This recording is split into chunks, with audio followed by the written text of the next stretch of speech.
नमस्कार.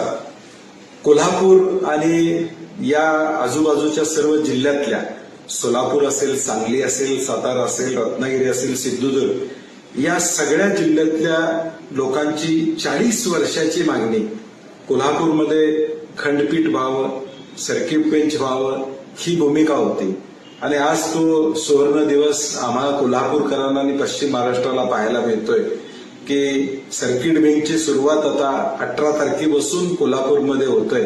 मला मनापासून देशाचे सरन्यायाधीश आदरणीय गवई साहेब असतील आणि या प्रक्रियेमध्ये असणाऱ्या सर्व या निर्णयापर्यंत आणण्यासाठी ज्यांनी सहकार्य केलं त्या सर्वांचं मनापासून मला धन्यवाद द्यायचे.